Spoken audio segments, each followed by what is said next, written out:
Welcome to The Other Side, Mississippi Today's political podcast. I'm Jeff Pender with Mississippi Today, joined here with my colleague as usual, Taylor Vance. Taylor, how are you? Well, I'm good. A little tired, but I'm good. We've been through a couple of days of special legislative session, and oh boy, was it special. Special till you were there till 2 a.m. Thursday morning. That's right. Yeah. I'm drinking an energy drink right now, right. But our guest apparently doesn't need one, even though I think she was still speaking until the early hours of the morning. Well, our guest this morning is Representative Omeria Scott. She's from Laurel. She serves District 80, which is Clark, Jasper, and Jones counties. I believe she's been in the legislature since 1993. Is a former nursing home administrator, longtime former restaurateur as well, and just informed me she's semi-retired, I guess is the way to put it. And I should say I've covered Representative Scott for many years, and I'm gonna quote the Republican Speaker of the House, who, let's just say, not one to be effusive with praise for Democrats sometimes, but I recall one passage in this session the last couple of days. I think he hit the nail on the head. You had asked him a question about the state budget, and his response was, I guess, saying that it appeared rhetorical. He said, "Lady from Jones, you are a wily representative, and you know more about the budget than I do." And like I said, he's the speaker's probably not one to say such things lightly. And I've always said, if the emperor were to show up at the Capitol with no clothes on, there's probably a handful of lawmakers who might point that out. I would think Representative Scott would be one of the first. But anyway, thank you so much for coming on today. Thank you for having me. Sure. And Jeff, y'all have covered more sessions than I have, but I would imagine Representative Scott is probably one of the few legislators to quote DMX from the floor of the House, as you did this week. I would say so. Well, X is going to give it to you. How many of your colleagues do you think that was lost on? Probably a significant amount. Sure. Anyway, again, thank you for coming on, and I guess we're gonna try maybe and unpack as much as we can this very special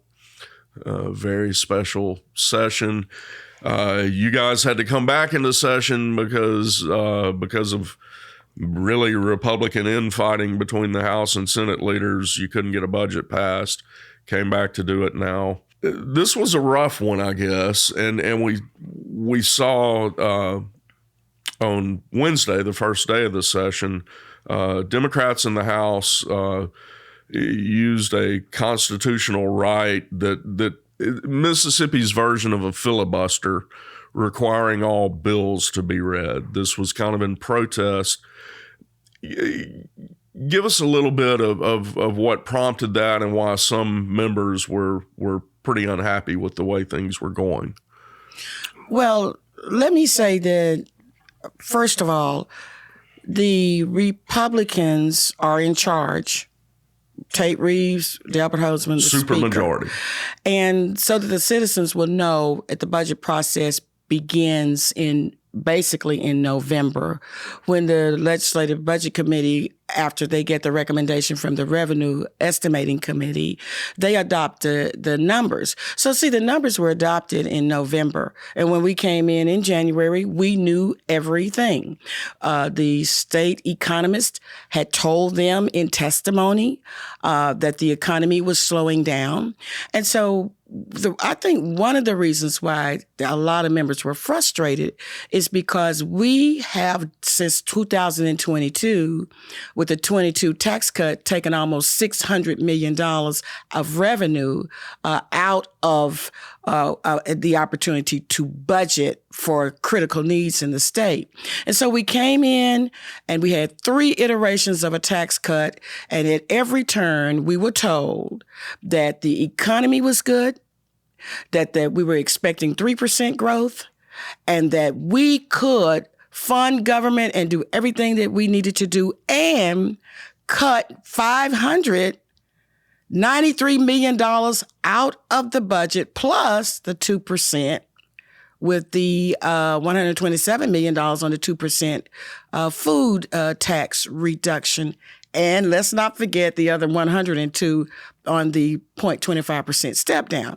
So would you not be somewhat frustrated if 5 or 6 people get together and decide that you're going to have an austere budget after you cut $700 or $800 million out of the budget in taxes, and then you have before you and let's so that people will know the program that Tate Reeves said was a tax scam. Tate Reeves said for years the contour of that proposal was nothing but a tax swap, and it was a scam on the people. But all of a sudden, they come in, turn on flip-flop, and he flip-flopped and began to support this initiative. It is the same. It's to eliminate the income tax. To eliminate the income tax. And raise the excise tax. And let us not forget, House Bill 1 in its first iteration raised taxes on everything. Everything. So those of us, particularly those of us who try to keep up with the budget, it's a little bit disappointing for 6 or 7 people to decide how everything is going to be spent and to say to you, when you have school buildings crumbling and they have used education enhancement dollars everywhere for all kinds of things to teach American politics at Ole Miss at the Haley Barbour Institute to the tune of a couple of $100,000. But then in Shubuta, Mississippi, I've got a water tower that's fixing to fall on the federally qualified health center. And I can't offer an amendment. You got Orlando Payton up in Clarksdale, raining on children up there. And you got $93 million in education enhancement. And yet he's sitting on the Appropriations Committee and can't even get an amendment.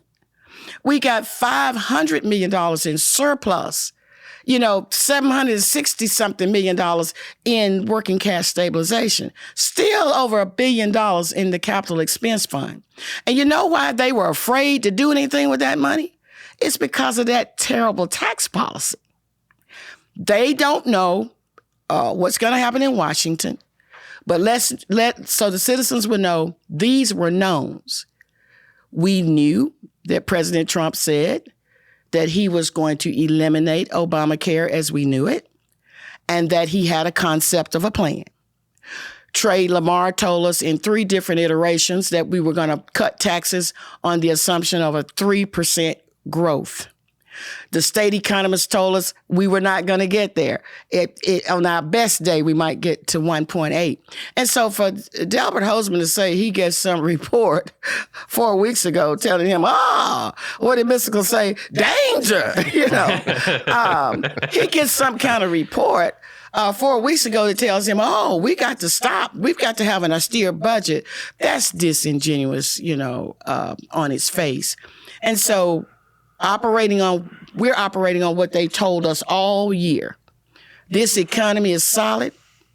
Their tax policy is going to advance the state, but then they come in here to the citizens of the state and say to members, we're not going to give you anything to address some of these serious problems. I have a community in Barnett, Mississippi. Do you know, Taylor, that if somebody has a medical emergency in the Barnett community over there by John the Baptist Church, an emergency vehicle will have to go 22 minutes out of the way. You know why? Because most of the day, there's a train blocking the track there, and we were trying to get some money to put in a switching station. or some overpass so that somebody doesn't die over there or somebody's house doesn't burn up because they got to go 22 minutes out, actually have to go into Clark County to get back into Jasper County. Now, how do you go back and explain that to people? $500 million surplus, $1.1 billion in capital expense funds available to you, and $760 million in working cash stabilization. Yeah, you know, something that I really didn't think about until the special session really got started was that the members would have a chance this time to offer amendments to the appropriation bills. And that, I mean, during a regular session, how it realistically works is, as you know now, everything is decided in a conference committee. And then basically once it gets to the floor, by the rules, you can't amend the conference report. You can only vote against it, vote in favor of it, or send it back to a conference committee. But even during, and we didn't have a conference process, you know, during the special session. Same difference. But yeah, that was my point. Even though that there wasn't a conference process, as members, y'all still didn't really get the chance to offer amendments to budget bills. And I thought you and your colleague, John Hines of Greenville, were about to come to blows with the Republican leadership in the Appropriations Committee when they denied y'all an opportunity to offer amendments. Can you talk a little bit about that and sort of what that was like? Well, yeah, it was disappointing. And let me say, because the chairman of the Appropriations Committee, John Reed, is a good friend of mine. Yeah. And for me, I thought that was really beneath him. I never would have expected that of him. And so I don't know where it came from. You know, I don't know who decided to do that. I know the gentleman across from me, the gentleman from Pike, Mr. Mims, was the one who handled all of that. But I think the people need to know that in the Appropriations Committee, and that's why you want to be on appropriations, because under this new rule that the Republicans put in place, when you get upstairs, the only way that you can move money through the amendment process is that you have to take it from another budget. But anytime that the Appropriations Committee calls a meeting, all of the money is on the table. Right. So if you shut down the appropriations y'all aren't process, even allowed to ask questions. And we were told in a motion that we're going to call the bills up when we're not going to answer any questions. That was a motion made, and we're not going to allow you to set aside any of the bills. It was really frightening. You know, you hear people talking about this new fascism. That was a chilling experience for me, and it was. I really hate that we didn't have cameras in there, because the citizens needed to see how, you hear people say the country does televise how the country is changing and how things are being shut down and voices are being silenced. Then you saw elected members who go through the same process as all of the rest of those people do. They said to the 26,000 people that I represent, and John and others, that you're not a part of this process. The only thing you can do is pay your taxes and shut up. Has that ever happened before, at least in recent memory, with the budget?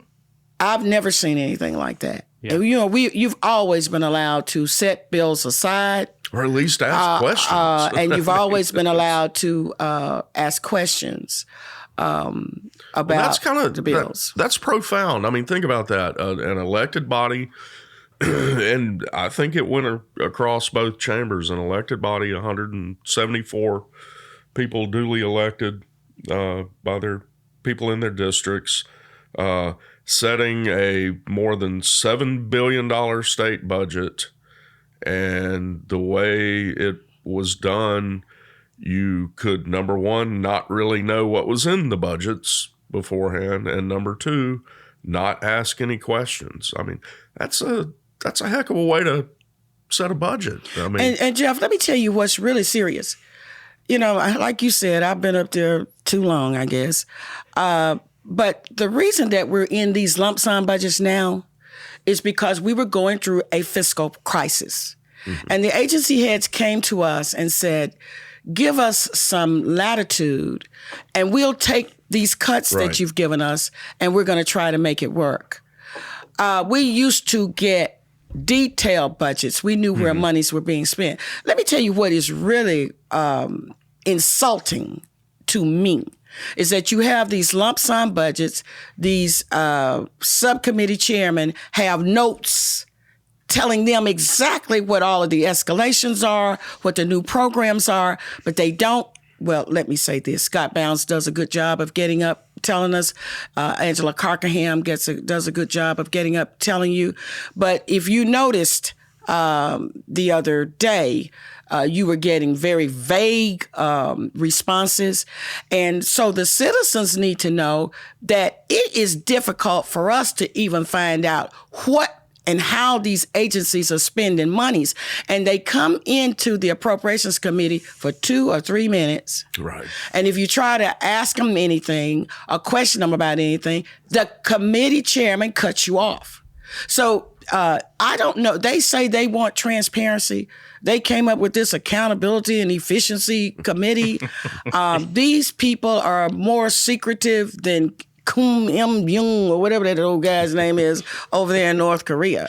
I've never seen anything like it. You kind of bring up an interesting point. Has the budgeting process always been that way? I mean, I've heard stories that 20 years ago that used to be a whole month or weeks dedicated to agency hearings.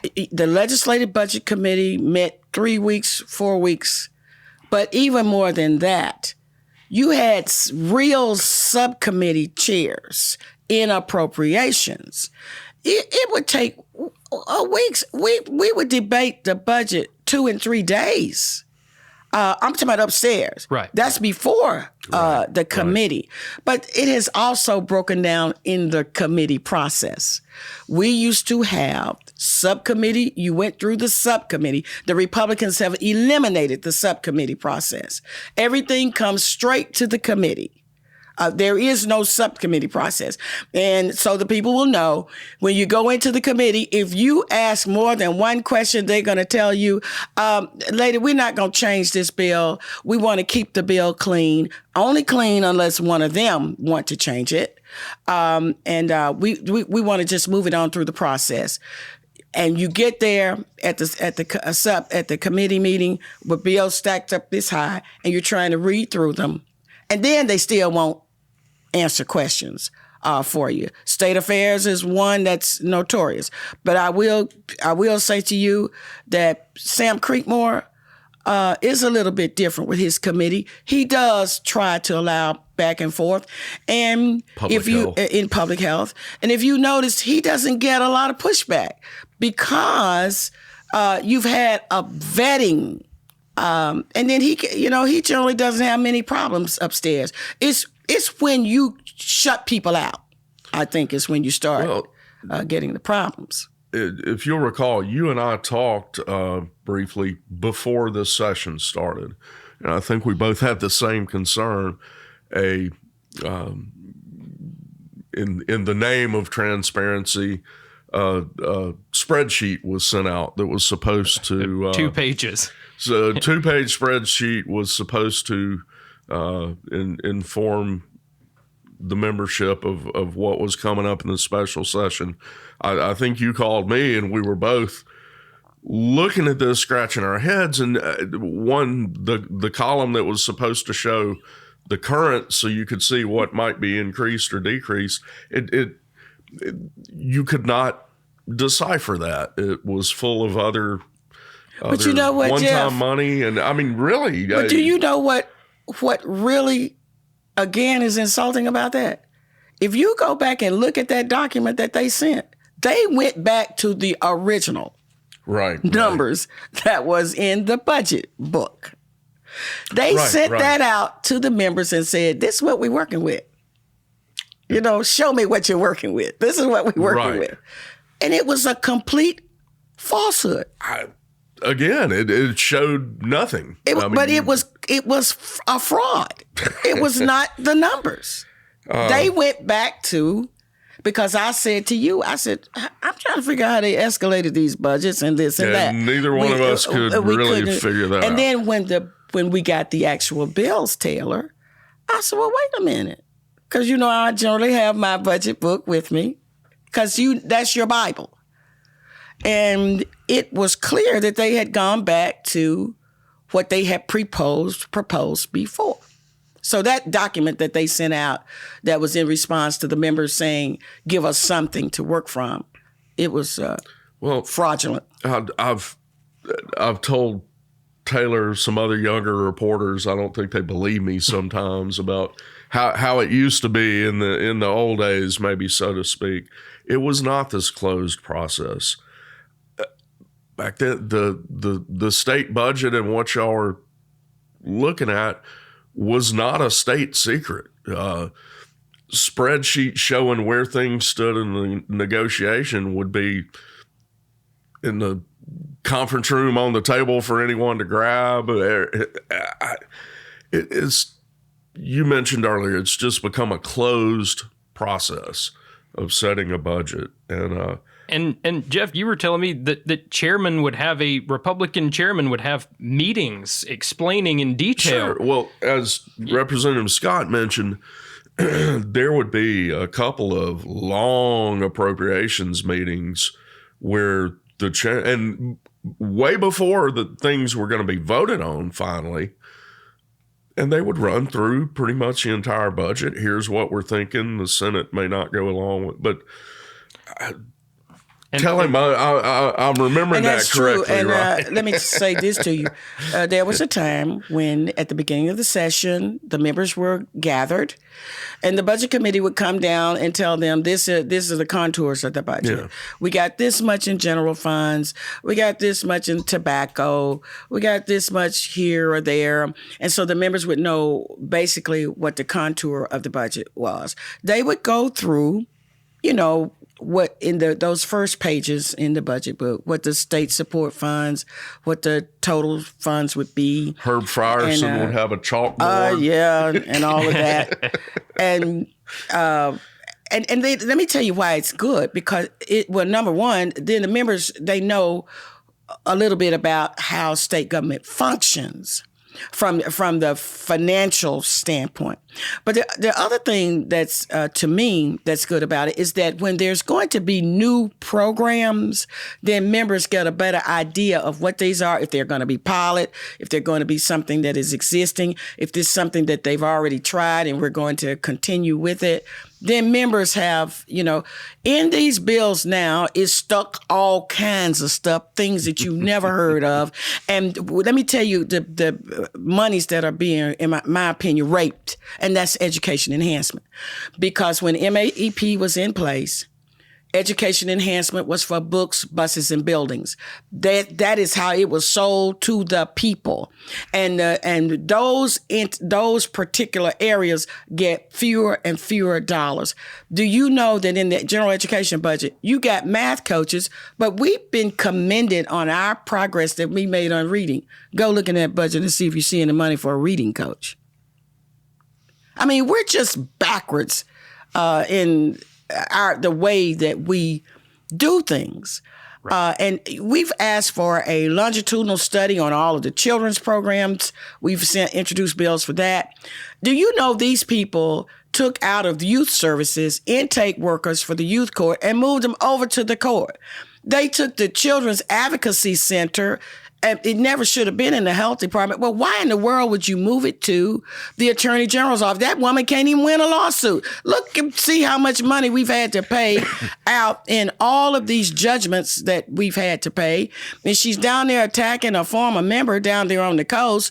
If she could stop spam calls, I would say let her advocate for children. But she can't even stop spam calls. So we should have moved that in particular program, in my opinion, over to Children's Services at the Department of Human Services. That makes sense. We just do things that are counterproductive, in my opinion. And I'm not saying I like the Attorney General, but I'm just saying these things are facts. If you don't believe it, go look at the appropriation where we had to make deficits to address all of these settlements. If you don't believe it, you could ask any Mississippians. Just go on the corner, you talk to Mississippians, ask them how many spam calls have you gotten today. And we have a part of the agency over there is responsible for addressing that. So that's why I say, why give somebody who can't even, anyway, let's move on. Back to the process, though, the closed process or whatever, byproduct or product of this, we keep seeing are some major mistakes, what would appear to be mistakes. The blow up in the Senate yesterday, a measure in a bill, it seemed to catch a lot of folks by surprise, but it could have, it did have to pass because of the process. But if the governor doesn't line item veto it, this spending $1.9 million in the state health department budget could jeopardize over $1 billion worth of federal Medicaid funding for the state. I guess this closed hurry up process, you end up with mistakes like that, a $50 million mistake in the education budget. I mean, that's not small potatoes. And this is not, and of course, this has been happening, as you know, under this, these last 12 plus years, we've had a lot of errors. But according to your reporting in Mississippi Today, the chairman of public health, we mentioned him, Sam Creekmore, said that he knew when we walked out of the committee meeting that the 1.9 appropriation was going to put Methodist rehab not only in a hold harmless position, but it was going to actually put them in a position where they would actually be getting more money.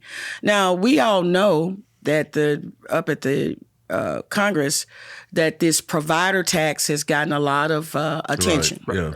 Yeah. And so we did not need that to happen. And so the people who are saying, well, what is a provider tax? Well, they allow states to allow medical providers to tax themselves. The state collects the money.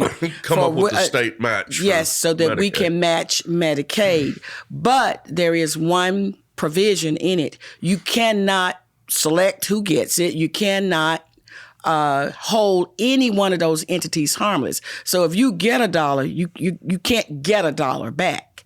And so in this particular issue, Methodist rehab would have been above what was accepted.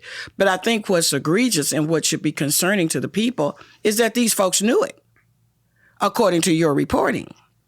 And the gentleman, Mr. Creekmore, said, well, I was not over the budget. So I allowed the gentleman, who is the guy from Lafayette, what is his name? Representative Clay DeWeese. He allowed DeWeese to make the call. And DeWeese, so that the citizens would know, this was a very reckless call that this man did.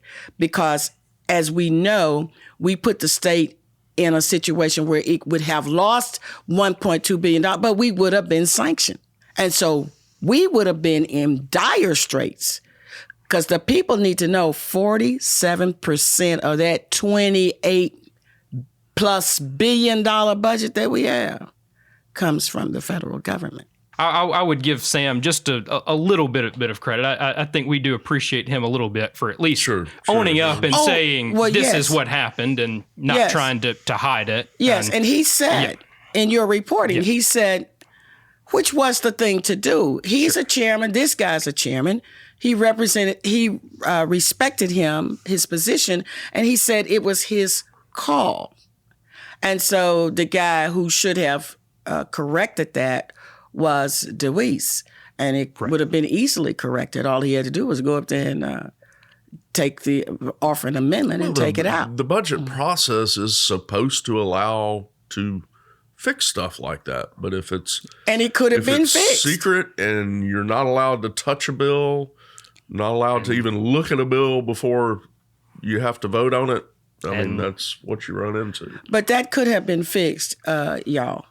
They were on their way upstairs. That could have been fixed with an amendment, and then that bill would have gone to the Senate, and the Senate would have passed it. Right. Because that was the only problem that was in it. Yeah. Or, another reason that we were in this lurch is I think y'all had already adjourned sine die. And so there were really no good options. The Senate couldn't, at that point, amend it and send it back to the House. So Well, now that's above my pay grade. I realize that. I'm not trying to pin that on you. I guess this larger point is it seems like the two chambers, and this is what, more with leadership, it seemed to be sort of in almost a competition to see who can get the budget done first and leave town instead of sticking around and making sure that, everything is done and that we don't need to correct more errors. But anyway, well, let me say this. Feel free to push back on it. There is enough blame among these Republicans to go around.Ure. Yeah. And so obviously they can't get their act together. There is, if that had been a democratically controlled governorship, lieutenant governorship, and House, these Republicans would have been howling about our ineptness, how incompetent we were. Now, this is the facts. The fact of the matter is that the Budget Committee met. They knew what the money was. They knew what they were going to do. And, they could have come in to do it. I am going to push back some. I'm a member of the House. I'm not a member of the Republican Party. Sure. I'm not in the leadership. But Jason White did say that his members wanted to have a portion of those dollars to go back and put projects in their districts. Now, the only thing I would say to the members is that they should have adopted my amendment.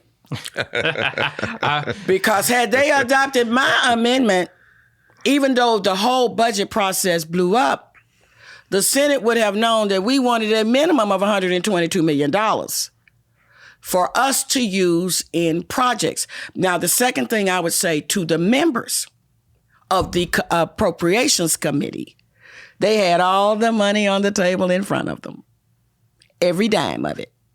And we could have done something then. But after I had offered those amendments, Taylor, I didn't have anywhere to get the money from. I had to wait for the bills to come from the Senate, where I could get the money from upstairs. And after everything blew up and got to be so contentious, I knew that it was just no even reason to even try. And correct me if I'm wrong, please, but I think your amendment that you're talking about during the regular session, it would it have spread the CapEx money or the projects money around more equally among the districts? Let me tell you what it would have done. I said we're going to have $122 million. Every member would have been entitled to that, but you had to vote for it. And everybody who voted in the affirmative would have gotten an equal share.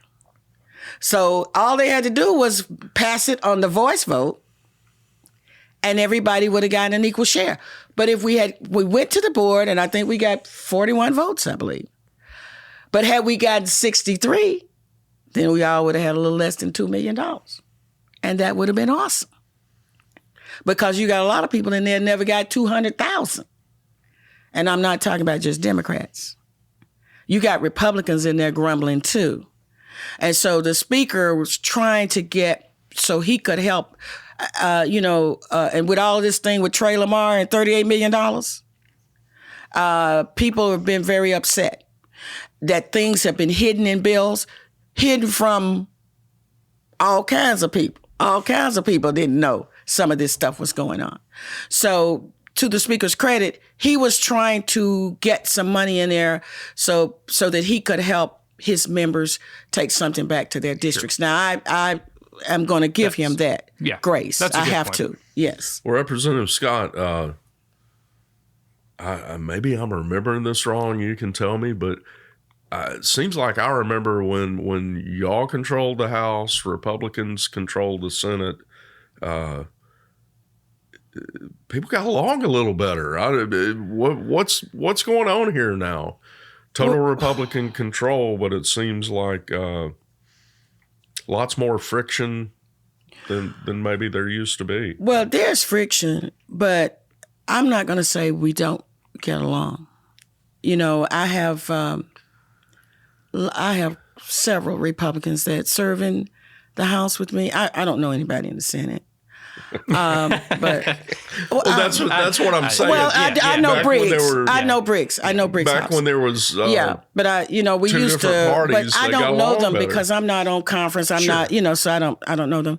But I have friends on the House side that are Republicans, and some of them came to me and said they didn't really like what was going on. So, that I still think we could there's room, that there's grace, and that we could come together.